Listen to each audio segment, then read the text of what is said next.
नमस्कार साथियों, मैं अमित कुमार मौर्य और नर्सिंग एकेडमी के शानदार यूट्यूब चैनल पे आप सभी का बहुत बहुत स्वागत अभिनंदन करता हूं। आज मैं अपने कैप्सूल सीरीज के एक नई वीडियो के साथ आप सभी के सामने हाजिर हूं, जिसका मेरा टॉपिक है शेक टेस्ट। इस वीडियो लेक्चर में हम शेक टेस्ट को इन डिटेल कवर करेंगे, जानेंगे कि शेक टेस्ट होता क्या है और किस चीज के लिए यूज किया जाता है। तो चलिए शुरू करते हैं। Shake test was designed to detect freeze damage in aluminum based absorbed freeze sensitive vaccine। Freeze sensitive vaccines के अंदर कितना डैमेज हुआ है उसको डिटेक्ट करने के लिए, उस चीज को जानने के लिए किसका डिजाइन किया गया था? शेक टेस्ट का डिजाइन किया गया था। ठीक है, कौन सी वैक्सीन थी वो? Such as DPT, DT, typhoid, hepatitis B etcetera. These vaccines must never be frozen as this reduces their immunogenicity। ये वैक्सीन जो होती है कभी भी फ्रीज नहीं की जानी चाहिए, क्योंकि इनकी जो इम्यूनोजेनिसिटी है, जिसको हम क्या बोलते हैं, इनकी जो पोटेंसी है, इनकी जो क्या है पोटेंसी है, वो इससे डिक्रीज हो जाती है। When these vaccines are freezed, the alum content get loose। जब ये वैक्सीन को हम फ्रीज कर देते हैं, जो इसके अंदर का एलम कंटेंट है, जो एल्यूमिनियम कंटेंट है, वो क्या हो जाता है? लूज हो जाता है। ध्यान से देखिएगा, इसका जो एल्यूमिनियम कंटेंट है वो क्या हो जाएगा? लूज हो जाएगा और एग्लूमिरेट और सेडिमेंट हो जाएगा faster than the vaccine that not suffered the freeze damage. क्या हो जाएगा?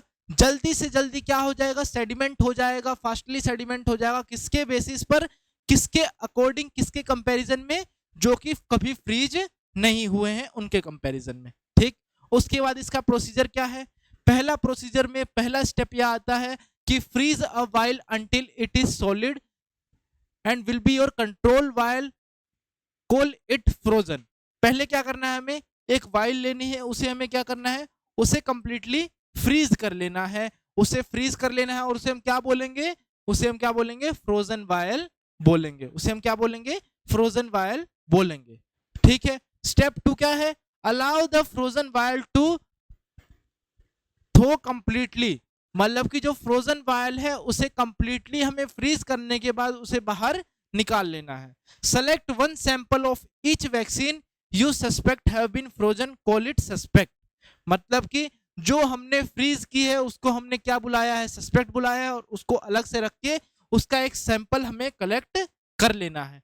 उसके बाद shake the frozen and suspect while. हमारे पास दोनों हो गई, एक सस्पेक्ट वाइल हो गई और एक फ्रोजन वाइल हो गई। फ्रोजन वाइल कौन सी थी? जो हमने फ्रीज की थी, और दूसरा क्या है? Suspect while. ठीक है, समझ में आ गया? Observe frozen and suspect while side by side, compare how they sediment. 5 से 15 मिनट हमें ऑब्जर्व करना है, चेक करना है कि कैसे ये वाइल सेडिमेंट हुई, कैसे ये सेडिमेंटेशन हुआ इसके अंदर, उसको चेक करेंगे और फिर उसके बाद रिजल्ट आ जाएगा। जैसे देखिए, ये क्या है?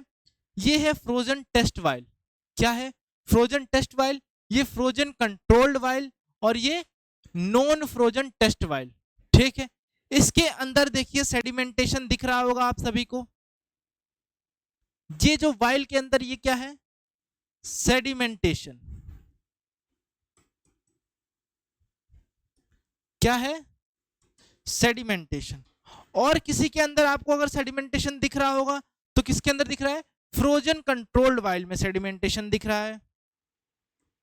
ठीक, और नॉन फ्रोजन टेस्ट वाइल बिल्कुल क्लियर है। तो अब आपको समझ में आ गया होगा कि मैं क्या बात कर रहा हूं, शेक टेस्ट क्या होता है और किसके लिए यूज किया जाता है। ठीक, रिजल्ट क्या है?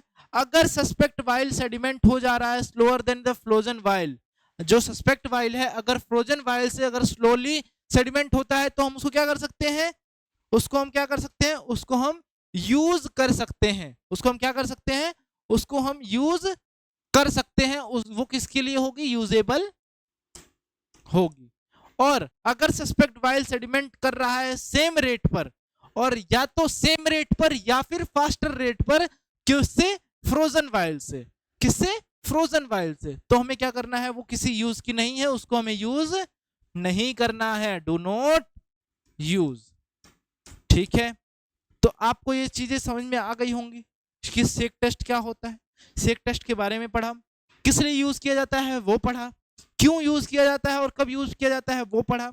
उसके बाद स्टेप्स पढ़े, कौन कौन से स्टेप इसके अंदर आते हैं। एक फ्रोजन वाइल लेनी है, एक सस्पेक्ट वाइल लेनी है जो हमें चेक करना है।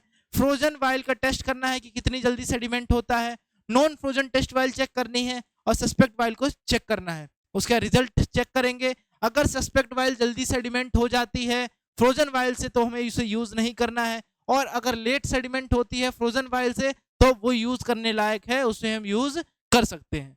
तो यहाँ पर ये शेक टेस्ट का एक छोटा सा लेक्चर, बहुत इजी सा लेक्चर कंप्लीट हुआ, जिसके अंदर हमने शेक टेस्ट के बारे में पढ़ा, शेक टेस्ट की सारी जानकारी ली, किस लिए यूज होता है, इसका प्रोसीजर क्या है। तो आशा करता हूं आपको ये वीडियो लेक्चर अच्छे से समझ में आया होगा।